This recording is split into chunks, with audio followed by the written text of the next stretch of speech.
Good evening, good evening, good evening. Excuse me. A Better You Lifestyle, Sunday night, 8 o'clock p.m. And I'm your host, Willie A. Price, or Willie A. Price Speaks. And this is A Better You Lifestyle, all about where we help you to address areas and concerns that can not only help you to create a better lifestyle, but you, your family, your children, on your job, in your home, all about creating a better lifestyle for yourself. What the Better You Lifestyle does is every week, every Sunday at 8 o'clock p.m., we do a different theme. Our first theme is on the first Sunday. We talk about understanding your you, where it's all about understanding you and yourself and just understanding what your life goals are and what you want to achieve out of life and things you may want to change, what your specialized skills are, whatever the case may be. It's all about understanding your you. Our second week, which is tonight, is a mother's love. And let me be clear about that. So often when people hear a mother's love, they're thinking that it's about how mothers love their children. That is just the title. It's not how mothers love their children. It's how we love our children or should love our children like we're their mother, like we're their grandmother, like we're their aunt, like we're their uncle, like we're a relative, even though they may not be a relative. Showing a young person that you care goes a long way, and we're going to talk about that tonight. So, a mother's love is our theme for tonight. Third week is financially you, and with financially you, we talk about finances, financial literacy, savings, bank accounts, how much you should save, wants versus needs, um, just anything doing with finances, how to open a bank account, what kind of bank accounts, life insurance. There's so many different subjects that you could talk about under financial literacy. And what I found is that doing my programs, not only did children not understand financial literacy, there are so many adults and teachers and parents and so many people that have no clue, don't even know how to balance a checkbook. I knew someone that I talked to them one time about financial literacy and how they pay their bills and how they determine, how much they're going to pay and so forth.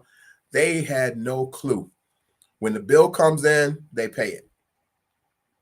If the bill didn't come in, they would know that the bill didn't come in because they were not tracking that bill or how the bills came in. So they didn't even know sometimes. And so now you're behind on your lights, your gas, your car note, your insurance, because you had no system in place. And that's what happens a lot of times with financial literacy. We are not taught a system to learn how to manage and control our money and be able to track it and determine how much we need to have in order to pay our bills next month and how much can we save so that way we'll always have some extra just in case of an emergency. And you would be surprised I don't think you would be surprised at the number of people that when an emergency comes up, they're robbing Peter. They call it robbing Peter to pay Paul. They'll not pay a certain bill that they think they can get away with not paying for a couple of weeks or a couple of months in order to catch up on another bill. That kind of mindset will put you in a hole every single time. Our last week, which is our fourth week, sometimes we have a fifth week, but we don't talk about that. Our fourth week is making your house your home.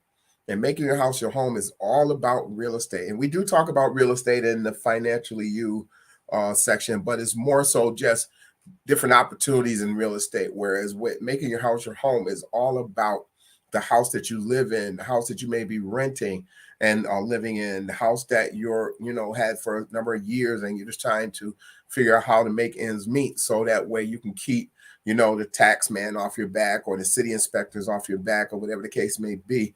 That's what making your house your home is all about. And so, as you can see, every week we do a different subject, which helps us to be able to help you to create a better you lifestyle, not a better me lifestyle. I'm not doing this to create a better lifestyle for me. I'm doing this to help you to create a better you lifestyle. And so tonight, like I said, we are talking about a mother's love. And I wanted to share with you guys a little story. Today I went to church. I hadn't been to church in a while. I think since New Year's, actually.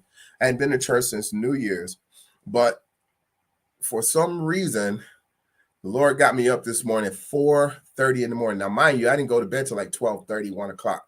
So now 4:30 in the morning, because I'm thinking to myself when I thought about going to church last night, well, if I oversleep, I'm not going.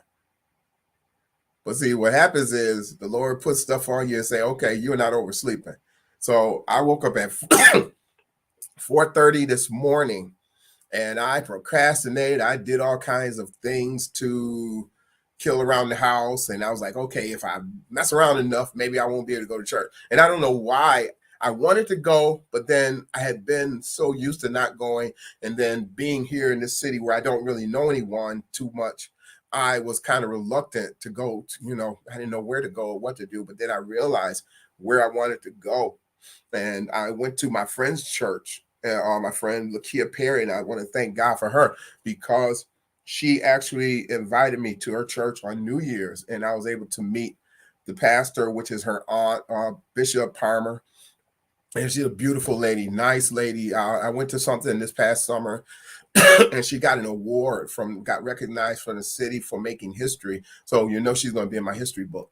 I'm going to be adding her to my Black History book. But I mean, I was able to meet this woman, and she was so down to earth, and she made me feel so welcome at the church, and the other members did. So I decided to go this morning, and I had been going through some things, and I was telling somebody, and when you think about a mother's love, it's not always about children. It's not always about how you work with children. It's also sometimes what you present to children, because sometimes children are watching you to see if you emulate what you say and what you do. You may say one thing and do something totally different. So when you give those mixed messages to children, they're like, well, sure, how are you going to tell me not to do X, Y, Z, and he doing X, Y, Z? How are you going to tell me not to lie? Or how your mother going to tell me not, my mother going to tell me not to lie when then she telling me to tell people she ain't home? You know what I mean? So it's that mindset that, it made me want to go. And I was there. And when I got there, they were setting up, and they were setting up the service, and my friend Lakia was there. So she was actually surprised to see me there, because I did tell her I might come to church, but I wasn't sure. Like I said, I had been procrastinating and trying to put it off, but she looked and saw me. And so it had been on my heart because, like I said, there's so much that goes on in a person's life that you don't realize, that you don't see, that you don't know, or you may know bits and pieces. And then you take those bits and pieces and sometimes you run with them in a negative. And we have to stop doing that to people and sit down and talk to people. I do a show on Monday nights, and that's some of the things I talk about is that we have to talk. We have to communicate with each other instead of assuming because of the way a person is acting or based on what the person might say, but their actions are showing something totally different. There are a lot of hurt people in this world. And when I think about it and when I talk about it, which I rarely do, I do sometimes, I was hurt. I was brokenhearted for 4 years. 4 years, I went through broken heart for 4 years. You imagine that, going through a broken heart for 4 years. And so when I went to church this morning, I was sitting there and she looked and she saw me and she smiled. And it made me feel so comfortable, so good to be there. And I was glad that that was the church that I had picked to go to. Because when you go places, then other people came and spoke to me who had seen me there before. So it was really, it made me feel welcome. And sometimes you want that. You may not, have a lot of conversation with a person, but just the fact that they make you feel a certain way when you're around lets you know that, okay, these people are genuine.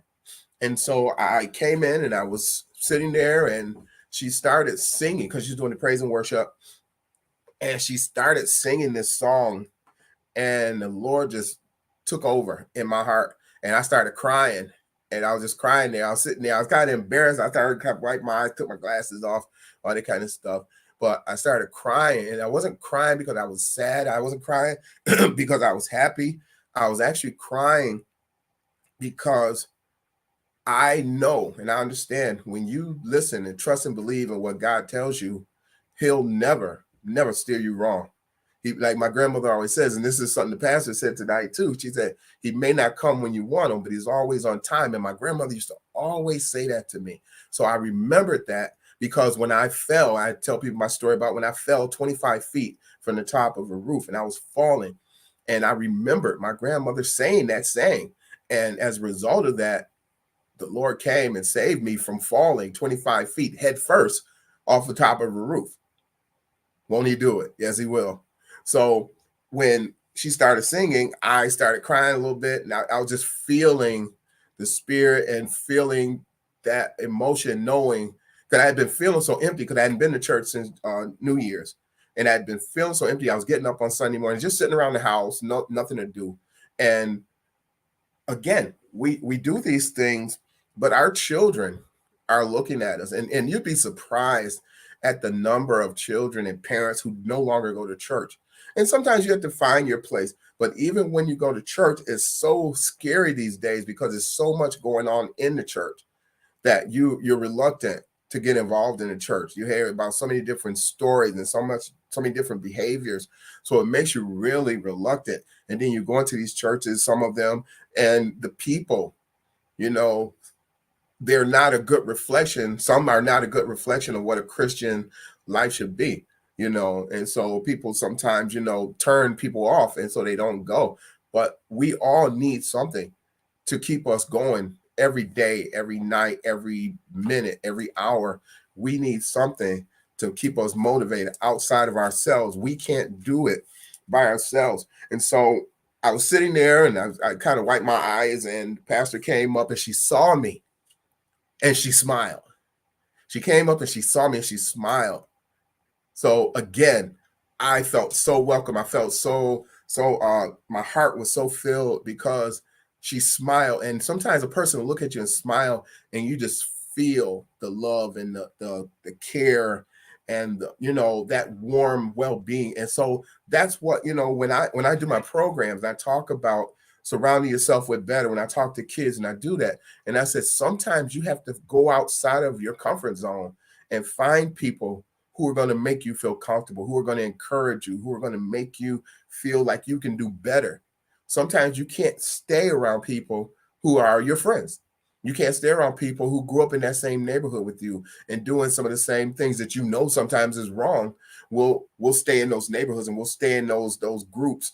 And as a result of that, we know we should do better, we can do better, but because we don't want to give the wrong image or give an image that we're not, we're better, because sometimes that's how they guilt trip you. Oh, you think you're better than us, and that kind of thing. But you know what? At the end of the day, you are better than them. And you have to tell your children, you have to tell your nieces, you have to tell your nephews, you have to tell them, you are better. You can do better. I believe you can do better. You can do anything you set your mind to do. That's what my grandmother used to say to me all the time. And used to drive me crazy. What do you mean? Well, I can do anything I set my mind to do? Because sometimes we see in young people things that they don't even see and realize themselves because they're hanging around people who they see it, but don't want them to do better. So, of course, they do everything they can to discourage them from doing better. So sometimes you have to say to that young person or to that niece, that nephew, that young person you see in the community, you can do so much better. You can do whatever you set your mind to do. And so when she got up and she started off her sermon, she started off and the title was, "Where do you go when you don't know what to do?" I believe that was how the title was. Where do you go, or what do you do when you don't? Where do you go when you don't know what to do, or something to that effect? And this was Bishop Parma, the church I went to today in Niagara Falls. And like I said, I've been living in Niagara Falls, but I don't really socialize with people in Niagara Falls too much. But she came out with that, and then when she said it, I knew I was in the right place, because I was telling my friend Lakia, I said, and she was talking about trust and believe in God is going to, be there for you and work things out for you, and she said my grandmother's statement, she said, he may not come when you want him, but he's always on time. And when she said that, it just made me think of my grandmother so much. It made me think about my grandma. I'm sorry, I'm just trying to look and see how I set this up. Comments, chats. Trying to open this up in case somebody's saying something. I don't know. Okay. I'm not gonna worry about this. I'm trying to open up this chat thing and it's not opening up. So I was sitting there and she brought up this topic, and then she started talking about trusting and believing in God, and we'll say we believe in God, and he's going to look out for us, and we say we believe it, but then we give the devil the credit. We give the devil not the credit, but credit. We give the devil credit. And when she said that, she said, how do you ask God for something and he's been doing things for you when you've been down and out, and things have been going wrong, but at the same time, they've been going right, because he never puts more on you than you can bear. So you're doing these things and you're going through so much, and you see the blessings that are coming your way. And then you turn around and you give the devil or other people the glory, recognition, not positive glory, the recognition for what's going on in your life. And when she said that, it made me think about what I was doing. And my friend Lakia, and I'm talking about her tonight because, like I said, she has been a blessing to me.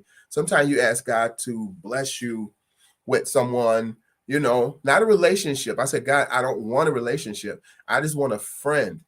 You imagine living in a city for 4 years and not having any friends, not having anybody to talk to, not hearing from people that you used to always hear from when you were doing well, and and you're contacting them, and when they needed something, they was right there always contacting you and all up in your mix. But then when you're going through whatever it is you're going through, those people aren't there. And that was me. I don't know anybody here. I met a few people, but did I consider them friends? No. But I consider her a friend because we've gotten to know each other. But then at the same time, we've had our fallouts. And that's why, when you can have a fallout with somebody and sit and talk and work it out, because that's why I tell you, conversation, communication is important. We have to teach our young people that. And that's why we do public speaking in my programs. We do public speaking. So that way, understanding understanding who you are, and being able to vocalize that. When a young person can tell you who they are and how they feel and what made them do certain things that they've done, then they're on the right road to being a successful person. Because now there's nothing you can do to put them off their game. There's nothing the person can do to make them feel like they can't do anything. And like I said, sometimes we fall off. And that's where I was going with this story. My friend Lakia, like I was talking about her, I had been going around, and I was a little depressed. I was a little depressed because I was doing, if you think about it, I was telling people I was doing like 7 different programs in Buffalo and Niagara Falls, and I was doing things in Rochester, and I was doing all these things. Pandemic hit, shut me down. I wasn't doing anything.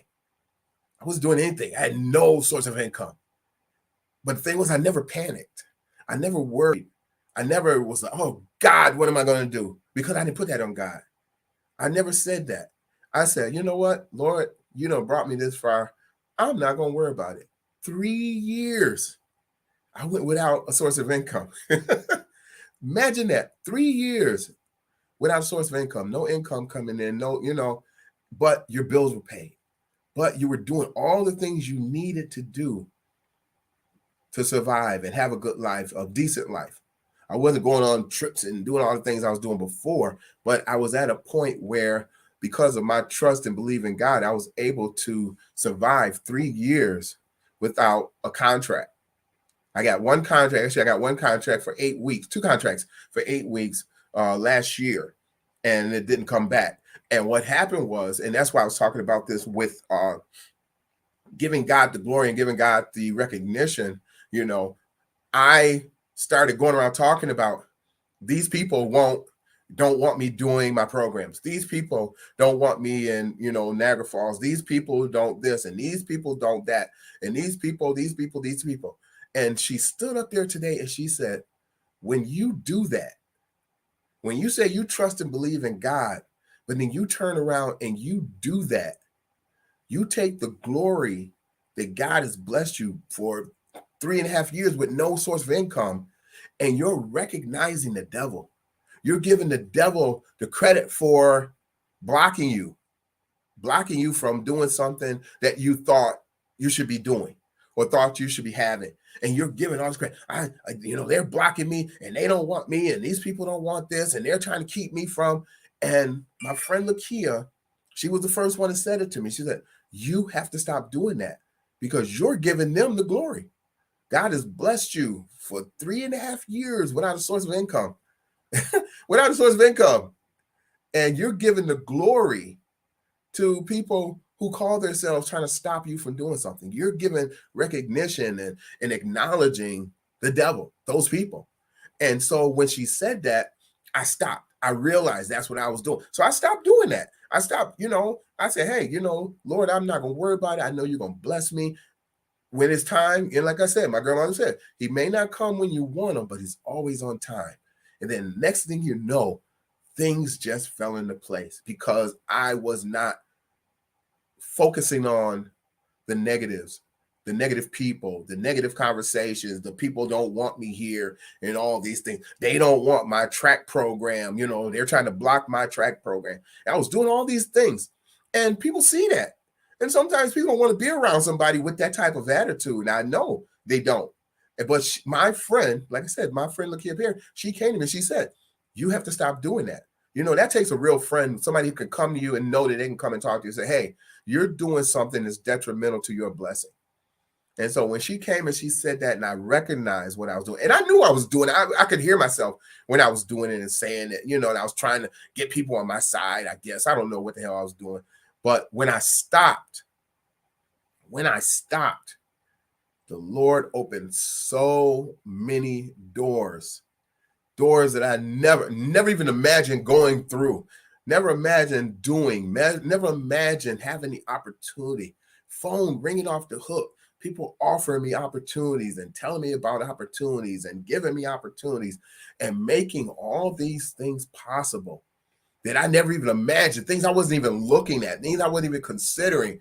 God had blessed me and was opening these doors because I had stopped recognizing and giving credit to people who were trying to stop me. Sometimes we have to look at what we're doing when we start recognizing those negative people instead of getting away from those people and ignoring those people. And it's going to be hard sometimes because you're going to see them and you're going to be around them. You may be in an event where they don't care for you. They may even be putting your business down or whatever the case may be. Kill them with kindness. I tell people that all the time. Kill them with kindness because there are going to be some people, no matter what you do, you're going to be around them and you have to kill them with kindness. You can't let them see that they're getting to you and you can't let them get to you. And so by doing that, again, our young people see that. They can see that you don't like a person or you act a certain way when you're around a person or you say certain things when you're upset. Young people pay attention to those things. They pay attention to those things. We have to be the example. So when I talk about a mother's love, I'm not only talking about just raising our own children. I'm talking about being an example for the children that are watching us, the children that are in our programs, children that are in our churches, children that are in our schools, in our corner stores, wherever the case may be, those children, showing them by example. And I don't mean go out there and start, preaching to them on the street corner, because I'm not doing that. But when I say I've been blessed, I was talking about my track program and how I wanted to put my program, and I had people trying to block the program. And I was dwelling on that. I was giving them the credit. And the whole time I gave them the credit, God just said, okay, well, shoot, that's who you counting on to give you this opportunity. I'm going to just sit back and watch. When I stopped doing that, doors opened up.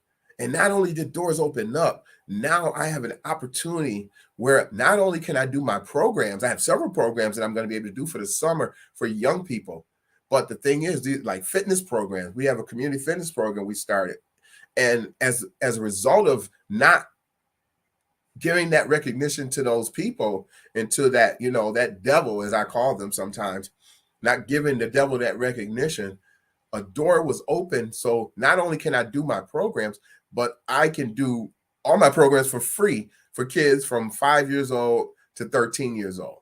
And we're going to charge a little fee for kids 14 and up, high school students. But we're able to do free programs. And my goal is not to just walk around and beat my chest and do these free programs.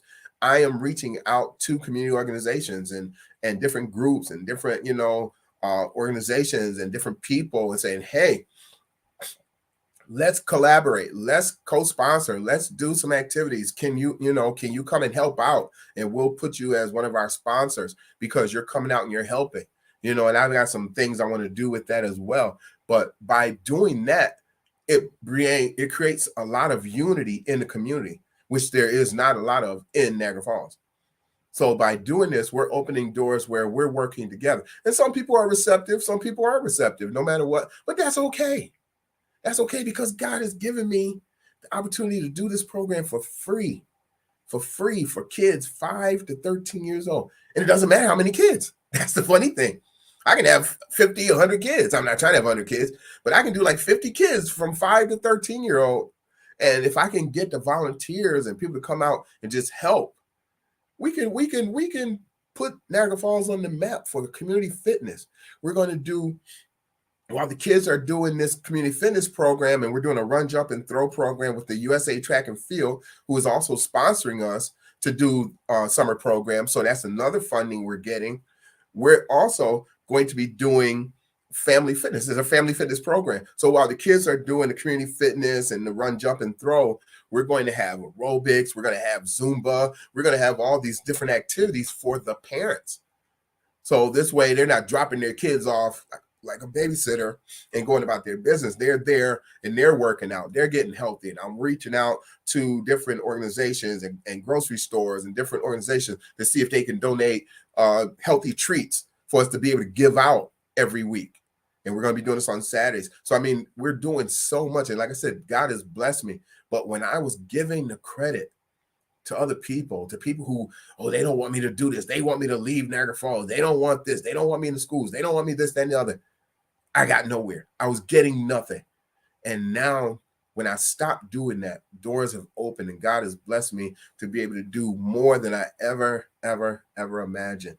And so we're working on so many different projects, not only in Niagara Falls, but in Buffalo and Buffalo Public Schools, and with some charter schools in Buffalo. And we're going to work on some things in Rochester. And we actually just had a conversation with an international group in Canada that wants us to work with kids in Canada and India and Australia. And I do a lot of things with them already. And they want to do my program, a 12-week program over internationally. So when I said, God opened doors for you that you never even imagined. I never imagined that because I was too busy worrying about people saying, don't support him, don't do this, don't do that. And I got locked up in that. So that's what we have to tell our young people. Sometimes people are not going to believe in you the way that you believe in yourself. But when you trust and believe, and that's what Bishop Palmer said, she said, when you trust and believe that God is going to bless you and you can do anything that you set your mind to do, no dream is impossible. And I say, this is what I talk about all the time. No dream is impossible. You can do anything you set your mind to. Where are we at here?